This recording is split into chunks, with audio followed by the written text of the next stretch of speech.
Hello everyone, আমি সুমিতা। আশা করি আপনারা খুব ভালো আছেন। আমিও খুব ভালো আছি। আমার নতুন আরেকটা ব্লগে আপনাদের সবাইকে অনেক অনেক ওয়েলকাম। আমরা মেলাকা সিটি ঘুরতে গেছিলাম, তো সেটা মালয়েশিয়ায় অবস্থিত। তো আমরা যে হোটেলটায় ছিলাম তার নাম হচ্ছে হোটেল জোহান।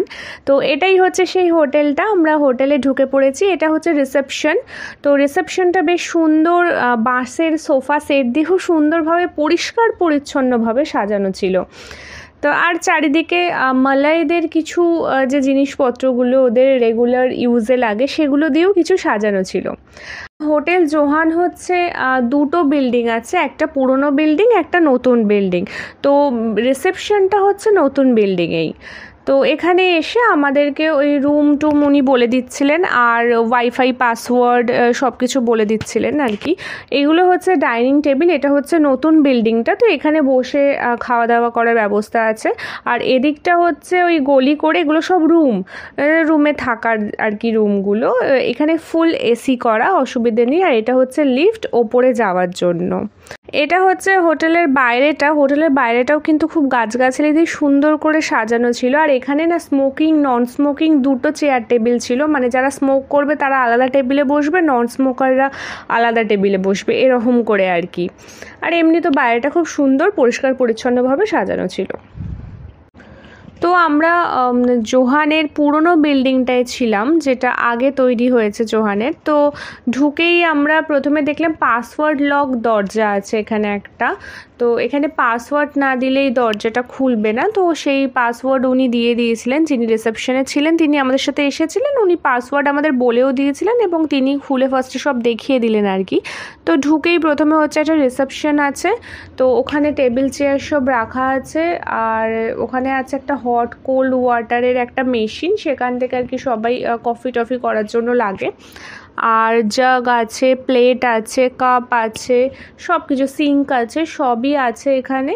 আর একটা ডেস্ক আছে যেখানে সিসিটিভি লাগানো আছে পুরো। ওখান থেকে সব ওনারা অপারেট করেন আর কি। দেখেন আপনাদের একটা ইনফরমেশন দিই, সেটা হচ্ছে আমাদের যে পার ডে রুম রেট ছিল হোটেলে সেটা হচ্ছে $30 মতো, মানে হচ্ছে ইন্ডিয়ান কারেন্সিতে ওই পার ডে রুম 2000 টাকা। তো একটা ছিমছাম ছোটো মতো হোটেল ছিল, বেশ ভালো, কিন্তু পরিষ্কার পরিচ্ছন্ন ছিল খুব। তো আমাদের রুম নাম্বার ছিল 503। তো আমরা এখন রুমের মধ্যে ঢুকছি। রুমটাও বেশ স্ট্যান্ডার্ড সাইজের ছিল। আর রুমের মধ্যে খাটটা বেশ পরিষ্কার ছিল, ওর সাথে 3টে টাওয়াল দিয়েছিল আমাদেরকে। তো আর এমনি ব্ল্যাঙ্কেট তো ছিলই। আর একটা ভালো ছিল যে পুরো রুমটা কিন্তু লাইটে ভরা ছিল একদম। এই রুমের বাথরুমটাও বেশ পরিষ্কার ছিল। বাথরুম অ্যাকচুয়ালি আমি কোনো হোটেলে গেলে প্রথমে বাথরুমই দেখি, বাথরুম নোংরা হলে একদমই থাকা যায় না। তো বাথরুম দেখলাম ভীষণ পরিষ্কার। আমাদের গিজারও দিয়েছিল, তো গরম জলেরও অসুবিধা হয়নি এখানে। আর তারপরে হচ্ছে আর সামনে ফ্রন্ট সাইডে আমাদের দিয়েছিল, তো জানলাটা খুললেই রাস্তা দেখা যাচ্ছে, ওটা বেশ একটা ভালো ছিল। ফুডিং নেই, সেই কারণে কফি পাতাটাগুলো দিয়ে রেখেছিল আর কি। আচ্ছা, এটা হচ্ছে হোটেলের ওপরের দিকটা। মানে এই হোটেলটা ঠিক অ্যাকচুয়ালি হোটেল আগে থেকে ছিল না, এটা মনে হয় কারোর বাড়ি ছিল, তো সেটাকে পুরো হোমস্টে হিসেবে আর কি দিয়ে দিয়েছে। তো সেই কারণে এই হচ্ছে একটা বসার জায়গা। চাইনিজরা দেখবেন এরকম বসে বসে ছোট টেবিলের মধ্যে বাবু হয়ে বসে এরকম খায় আর কি।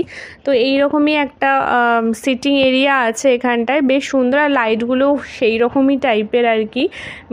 তো এই জায়গাটাও বেশ পরিষ্কার পরিচ্ছন্ন ছিল। আর খুব সুন্দরভাবে এখানে আমরা বসে বসে ডিনারও করেছিলাম। আর এখানেও কিছু রুমস আছে, যে ওপরের দিকেও রুমস আছে, নিচেও রুমস আছে এই পুরনো হোটেলটার মধ্যে। তো এখানে বেশ বড়সড় আয়না দিয়ে একটা বেসিন আছে সামনে। ডাইনিং আছে সামনে, কিচেন আছে, কিচেনের সামনেই ডাইনিংটা রেখেছে। আবার এটা না দুভাগ করা, মাঝখানে সিঁড়ি। এই দিকে যেমন ওই দিকটাও সে একদম সেম আছে। ওইদিকেও একটা ডাইনিং আছে, ওখানে আবার আয়রন একটা টেবিলও আছে। যদি দরকার পড়ে তো আপনারা নিজেরাও আয়রন করে নিতে পারেন। আদার্স আর রুম টুম যা ছিল, একটা ছোট লাইব্রেরি মতো ছিল, নানা ধরনের বই ছিল, ওখানে চেয়ার টেবিল রেখে দিয়েছিল। ওখানে যাদের টাইম পাস করার জন্য যদি একটু বই টই পড়ে সেটাও করতে পারেন। সিঁড়ি দিয়ে উঠে একটা সুরাক ছিল, আর সুরাকের ভেতর দিয়ে ঢুকলেই একটা কিচেন ছিল। কিচেনের মধ্যে ফ্রিজ ট্রিজ সবই আছে। তো চপিং বোর্ড, গ্যাস, সিঙ্ক আর যা যা কড়াই টড়াই লাগে, হাতা খুন্তি সবই ছিল। যা আপনারা যদি রান্না করে খেতে চান এখানে, সেটারও ব্যবস্থা এখানে ছিল। আর একটা অন্ধকার জায়গা, মানে এটা হচ্ছে একটা ব্যালকনি টাইপের। এখানেও ওই ডাইনিং টেবিলের মতো 4-5টা চেয়ার দিয়ে একটা সোফা ছিল, টেবিল ছিল 4-5টা চেয়ার দিয়ে। এখানটা আসলে খুব অন্ধকার, এখানে লাইটটা জ্বলছিল না, সেই জন্য আমি ভিডিও করেছি কিন্তু আপনারা কিছু বুঝতে পারবেন না। এখানটাও খুব সুন্দর ছিল। আর এখানে আপনাদের ওই ইটের ওয়ালপেপার লাগানো ছিল, মনে হবে হ্যাঁ পুরনো বাড়ি এই টাইপের। আর একটা জায়গা আমি ভিডিও করিনি, সেটা হচ্ছে ওয়াশিং মেশিনও আছে এখানে। তো যদি কেউ কাপড় টাপড় কাচতে যায় সেটাও কাচতে পারে আর কি। তো এটা তো বললামই যে এটা একটা হোম ছিল হয়তো কারোর, তো সেটাকেই তারা এখন হোটেল করে দিয়েছে। তো সেই কারণেই মানে একটা ঘরের মধ্যে যা যা আসবাবপত্র লাগে সবই এখানে ছিল। তো হোটেলের ব্যাপারে সব বললাম। এবার আপনাদের সাথে যেটা শেয়ার করব সেটা হচ্ছে এখানে একটা মিউজিয়াম আছে, হেরিটেজ মিউজিয়াম, যার নাম হচ্ছে বাবা নিওনিয়া হেরিটেজ মিউজিয়াম। তো আমরা যেদিন ফিরছি মেলাকা থেকে সেই দিন আমরা এই মিউজিয়ামটায় গেছিলাম। এই মেলাকাতে প্রচুর মিউজিয়াম আছে, প্রায় 5-6টা, কারণ এটা একটা হিস্টোরিক্যাল প্লেস বলতে পারেন। তো এখানে সেই কারণে প্রচুর মিউজিয়াম আছে। মানে এখানে যে রাজরাজারা বা ডাচরা বা চাইনিজ যারা চেয়ারম্যান ছিলেন, তারা যখন রাজত্ব করে গেছেন তখন যে বাড়ি টাড়িগুলোতে ছিলেন বা যে জায়গাগুলোতে তারা কাজ করে গেছেন, সেই সবগুলোকেই এখানে সংরক্ষিত করে রাখা হয়েছে এবং মিউজিয়াম করে দেয়া হয়েছে। সেই কারণে এখানে প্রচুর মিউজিয়াম। তো আমি এখানে বকবক করে গেলাম। তো আপনারা এতক্ষণ যেগুলো দেখছিলেন সেটা কিন্তু হচ্ছে এই বাবা নিওনিয়া হেরিটেজ মিউজিয়াম। তো এখানকার যে আসবাবপত্রগুলো আপনি দেখবেন সেইগুলো কিন্তু সবই এই বাবা নিওনিয়া ইউজ করেছেন কোনো এক সময়কালে। আর তিনি অ্যাকচুয়ালি একজন চাইনিজ ছিলেন। তার বাবা চাইনিজ ছিল, মা ছিল মালয়, মানে মালয়েশিয়ান মেয়ে ছিল। ওনার বাবা এখানে এসে মালয়েশিয়ান যে লেডি ছিল তাকে বিয়ে করেছিলেন। তো কিন্তু জন্মসূত্রে তো চাইনিজই ছিল, যেহেতু বাবা চাইনিজ ছিলেন। যেহেতু বাবা নিওনিয়ার মা মালয়েশিয়ান ছিলেন, সেই কারণে তিনি এখানেও একটা বাড়ি বানিয়েছিলেন এবং সেখানে এসে থাকতেনও তিনি। তো আপনারা একটু আগেই যে শয়নকক্ষটা দেখলেন, যেখানে একটা বিছানা ছিল আর কিছু পুতুলের মধ্যে মানে যে পোশাকগুলো পরানো ছিল, সেটা অ্যাকচুয়ালি তিনি পরেছেন, সেই পোশাকগুলো কিন্তু তিনি পরেছেন। আর যে খাটটা দেখলেন সেই খাটে কিন্তু তিনি শুয়েছিলেন। এগুলো নতুন করে কিছু করা না, এগুলো কিন্তু তিনি যেগুলো ইউজ করে গেছেন সেগুলোই এখানে রাখা হয়েছে। তো আমরা রুম থেকে তো বাইরে চলে এসেছি। এবার বাইরের একটা বসার জায়গা এখানটা আর কি, এখানে বসে গল্প করার জায়গা।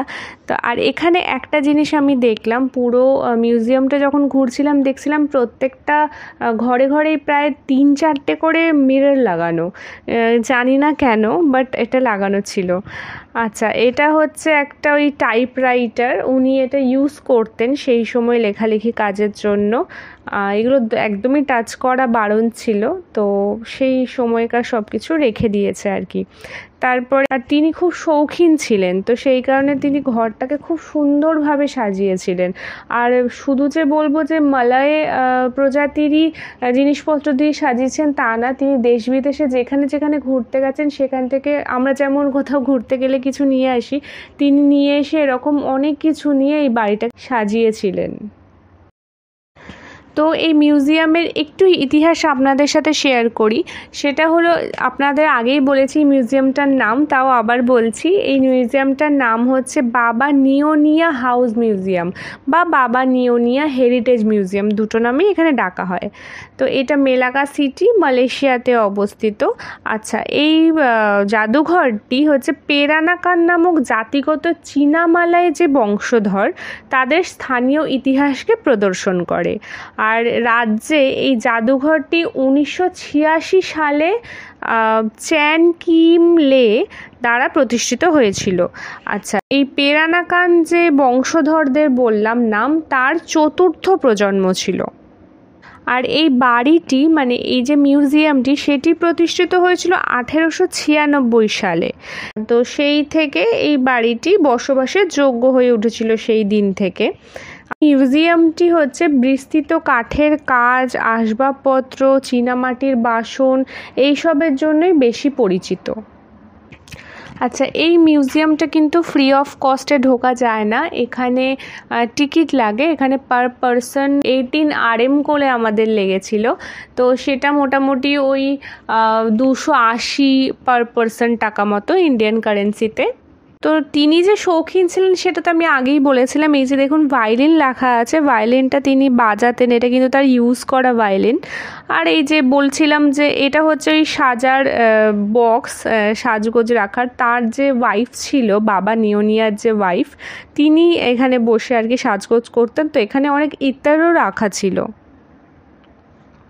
আর নানা ধরনের ক্রকারি ছিল। চীনামাটির, আমি তো বললামই যে চীনামাটির ক্রকারির জন্য এটা খুব ফেমাস একটা মিউজিয়াম। তো এখানে নানা ধরনের চীনামাটির ক্রকারি ছিল।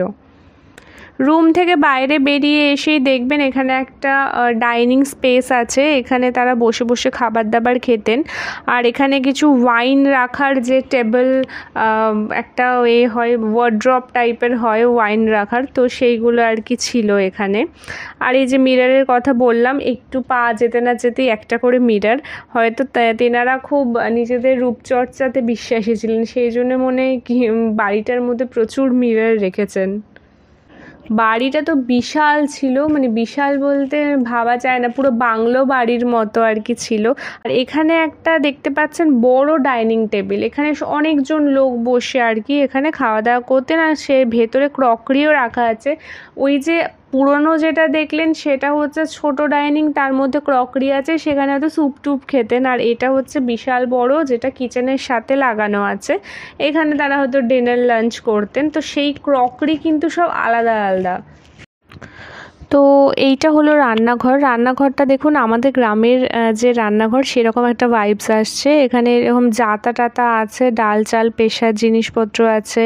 এখানে যে উনুনটা আছে দেখুন, এটা পুরো চাইনিজ উনুন। আপনারা চাইনিজ ভিডিও দেখেন কি না জানি না, যারা দেখেন তারা বুঝতে পারবেন, সেম ওরকমই আর কি, কাঠ দিয়ে উনুন জ্বালানো হয়। এটা হচ্ছে একটা আয়রন টেবিল। আগেকার দিনে তো আর ইলেকট্রিকের আয়রন ছিল না, তো সেই কারণে এইসব দিয়েই আয়রন করা হতো। তো পুরোনো দিনের আয়রন টেবিল আর কি। তো আমাদের এই মিউজিয়াম দেখা শেষ। এই বিশাল মিউজিয়ামটা এতক্ষণে দেখে শেষ করতে পারলাম। তো বেশ সুন্দর ছিল, আপনারাও দেখে বলবেন কীরকম লাগলো।